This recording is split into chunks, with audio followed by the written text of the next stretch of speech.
দেখা গেল মুখ ঢেকে পুলিশের গাড়িতে উঠলেন দুজন। তখন কাঁদছিলেন তাদের স্বজনরা। পরিবারের লোকজন গাড়িতে তুলে দিলেন ব্যাগ বস্তা। এভাবে চেনা যাচ্ছিল না তাদের।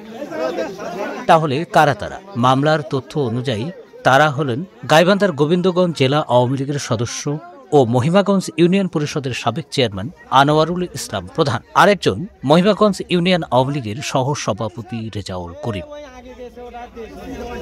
আনোয়ারুল ইসলাম ও রেজাউল করিমকে গ্রেপ্তার করা হয় 2020 সালে রাজশাহীর মতিহার থানার একটি অপহরণ মামলা এবং সম্প্রতি গোবিন্দগঞ্জে বিএনপির অফিস ভাঙচুরের মামলায়। এই তথ্য দিয়েছেন গোবিন্দগঞ্জ থানার ওসি বুলবুল ইসলাম।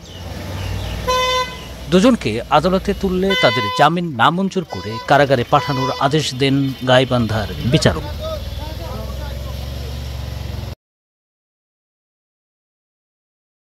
কেউ না বুঝলেও আমরা আপনার প্রয়োজন বুঝি, আর তাই তো অত্যাধুনিক ফিচার সম্বলিত বিভিন্ন সাইজ আর কালারের 250-টিরও বেশি ডিজাইন অপশন নিয়ে ওয়ালটন স্মার্ট ফ্রিজ বোঝে আপনার প্রয়োজন।